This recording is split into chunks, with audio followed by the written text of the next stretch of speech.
Halo Tribuners, kembali lagi bersama saya Alivia Yumna-Amri dalam Jackpot Jateng Klik Podcast. Oke, kali ini saya sudah bersama dengan Mas Jeremy. Mungkin Mas Jeremy bisa menyapa Tribuners yang ada di rumah. Selamat pagi Tribuners, bersama saya Jeremy Valentino Lumantobing dan saya alumni UKSW Salatiga. Oke, jadi karena sudah bersama dengan Mas Jeremy nih Tribuners, kita akan membahas terkait dengan kondisi Ikatan Mahasiswa Sumatera yang ada di Sumatera, khususnya untuk teman-teman yang terdampak banjir. Oke. Mungkin bisa dijelasin nih Mas Jeremy, gimana sih kondisi mungkin keluarga Mas Jeremy yang ada di sana, seperti apa? Oke, sebelumnya saya jelasin dulu, sebenarnya saya tepatnya di Sumatera Utara, daerah Tapanuli Utara. Oke. Jadi memang kalau kondisi keluarga di sana, puji Tuhannya, kalau untuk keluarga inti sendiri itu tidak terkena dampak apa-apa. Oke. Tapi memang ada beberapa kerabat yang terkena, khususnya di beberapa titik. Jadi ada di beberapa daerah nama daerahnya Lubupining. Oke. Nah, itu ada kerabat keluarga yang tinggal di sana dan terkena dampaknya lebih ke dampak bencana tanah longsor sendiri, Oke. bukan di banjirnya. Oke, berarti kondisinya selain banjir ya, Ya, Mas, kondisi selain ada juga tanah longsor ada di juga sana. tanah longsor. Oke, mungkin bisa dijelaskan bagaimana kondisinya atau mungkin pertama kali mengetahui adanya hal itu teman-teman mahasiswa di Salatiga khususnya itu seperti apa? Oke, kalau untuk kita sendiri ya teman-teman yang di Salatiga, pada saat itu awalnya sebenarnya kita yang kayak karena jalur kita mengetahui bagaimana kabar keluarga orang tua itu hanya lewat komunikasi WhatsApp, begitu. Nah, awalnya ada beberapa teman-teman juga yang sempat kehilangan kabar. Kehilangan kabar dari orang tua yang dimana di telepon nggak diangkat atau di chat nggak dibalas. Jadi memang teman-teman ini udah mulai have a bad feeling gitu lah. Nah, have a bad feeling. Terus ternyata beberapa hari setelahnya kedengaranlah kabar dari mereka secara langsung dari orang tua masing-masing ataupun keluarga masing-masing ada bencana terjadi di Sumatera. Nah, mulai dari situ mereka kayak panik, terus habis itu ada yang bahkan sampai nangis, bagaimana keluarga, bagaimana kondisi rumah, ini kalian aman-aman aja kan atau gimana, nah, dan lain sebagainya. Jadi memang reaksi emosional yang dikeluarkan oleh teman-teman yang ikatan teman-teman Sumatera yang ada di Salatiga itu memang berduka pada saat itu juga. Ketika mendengar kabar. Terus kondisi untuk tadi sempat mengatakan kondisi komunikasi cukup terganggu. Itu mungkin bisa dijelaskan lebih detailnya, Mas. Mungkin hingga saat ini bagaimana kondisinya? Kalau untuk sekarang kondisinya sebenarnya udah mulai membaik. Cuman memang pada hari pertama kejadian itu, khususnya teman-teman yang tinggal di daerah Sibolga, karena di sana itu kondisi listrik memang betul-betul mati. Nah, jadi yang memang dilahap banjir begitulah. Kalau untuk jadi beberapa titik ini fokus bencana alamnya berbeda-beda.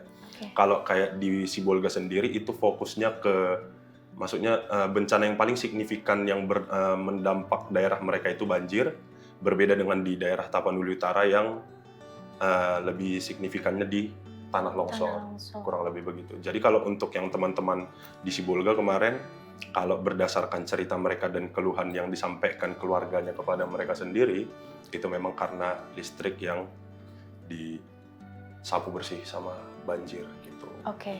Terus nih, bicara tentang banyaknya bencana yang ada di Sumatera, ya Mas ya. Itu kapan sih mungkin terjadinya, apakah bebarengan di tanggal yang sama? Kalau tidak salah banjir itu tanggal 17 Desember. Iya, 17. Iya. Terus untuk tanah longsornya mungkin? Tanah longsornya sebenarnya 1-2 hari setelah itu. Jadi itu nggak langsung yang sekaligus berbarengan di beberapa titik yang sama, nggak sekaligus berbarengan gitu. Karena memang gimana ya Kak? Itu di latar belakangi memang karena curah hujan yang tinggi pada saat itu di situ. Yang dimana kalau dari keluarga sendiri mengeluh, baik dari teman-teman juga maupun dari berita yang beredar di sosial media, itu Sumatera itu mengalami kurang lebih 4-5 hari hujan yang dimana kategorinya memang non-stop. Begitu. Jadi ya beberapa titik ya berurutan lah begitu konteksnya. Berarti hujan terus-menerus, Ya, pada akhirnya puncaknya ada di puncaknya banjir ada dan di disusul banjir. oleh tanah Ya, longsor. tanah longsor. Oke, terus sejauh ini nih Mas Jeremy, pasca terjadinya banjir yang ini banget ya, itu bagaimana kondisi keluarga di sana? Atau rekan-rekan di sana? Oke, beberapa kondisi keluarga di sana memang ya, kalau untuk kondisi fisik, puji Tuhan mereka sehat semua, sehat walafiat. Nggak ada yang terkendala sama sekali. Tapi ada beberapa kerabat juga yang dimana mereka terdampak dari segi kebutuhan hidupnya, mulai dari rumah, mulai dari ladang-ladang mereka yang ketutupan, karena memang di daerah saya khususnya itu mayoritas itu mata pencarian itu bertani. Dan memang kebetulan disapu bersih sama tanah longsor. Oke, dengan kondisi keluarga di Sumatera saat ini, bagaimana nasib para mahasiswa yang ada di Jawa atau mungkin ada di luar Sumatera? Secara langsung terpukul. Enggak, sebenarnya mau bilang secara nggak langsung tadi, tapi secara langsung terpukul.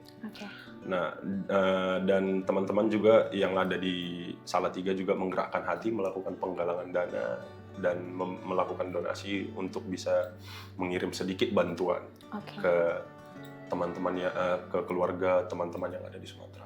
Prosesnya seperti apa itu, Mas? Cara mereka melakukan itu mulai dari berdonasi dari sosial media, atau bahkan ada yang melakukan live musik, atau bahkan yang sampai ngamen gitu.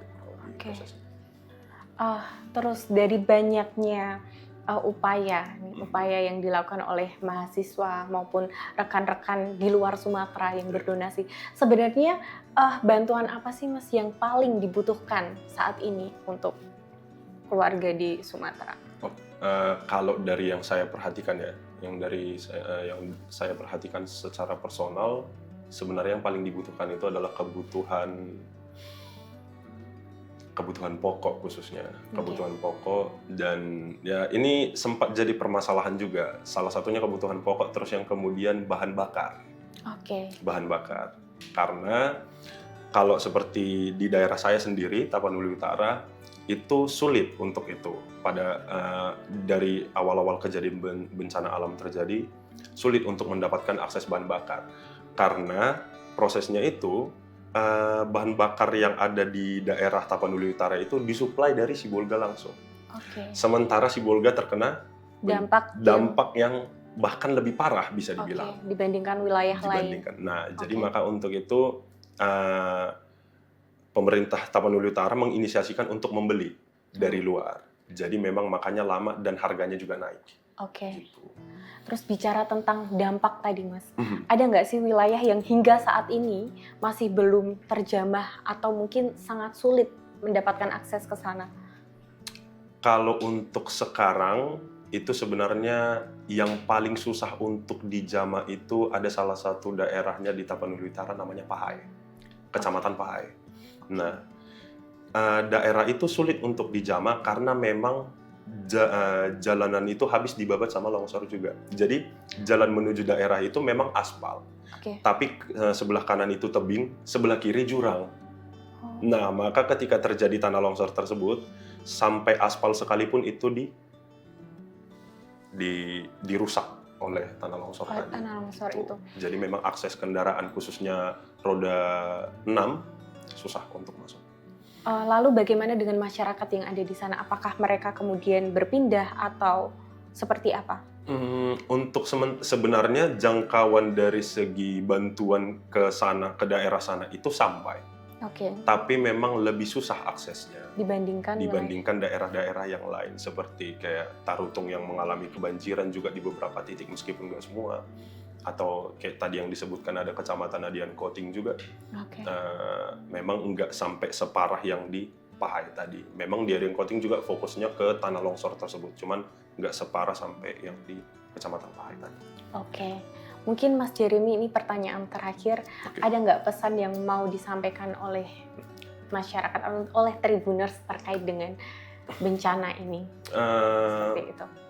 Tribuners ya bahasanya. Oke. Untuk teman-teman, Bapak, Ibu, saudara-saudara Tribuners, mari kita sama-sama berdoa untuk semua teman-teman kita yang ada di Sumatera Utara, baik itu Sumatera Utara, Aceh ataupun bahkan Sumatera Barat. Semoga mereka yang paling utama itu sehat-sehat, dan semoga Tuhan mengulurkan tangan ke mereka supaya mereka cepat pulih dan bisa sama-sama bergabung sama kita untuk bersukacita kembali. Kurang lebih begitu. Biasanya kalau kita membahas tentang komunitas itu happy gitu ya Mas. Cuman yang ini kita memang untuk saya mewakili Tribun Jateng juga teman-teman semua mengucapkan turut berduka atas apa yang menimpa keluarga kita, saudara kita di Sumatera. Semoga semuanya lekas pulih ya Mas Jeremy. Amin. Oke, terima kasih Mas Jeremy untuk waktu dan Sama-sama, informasi yang telah dibagikan oleh Tribuners semua. Semoga Tribuners kita bisa mengambil hikmah dan banyak hal positif dari apa yang terjadi, dan semoga untuk saudara kita segera dipulihkan, kondisi segera membaik seperti Amin. itu ya Mas. Saya Alifia Yumna Amri bersama dengan Mas Jeremy pamit undur diri. Terima kasih. Jackpot Tribun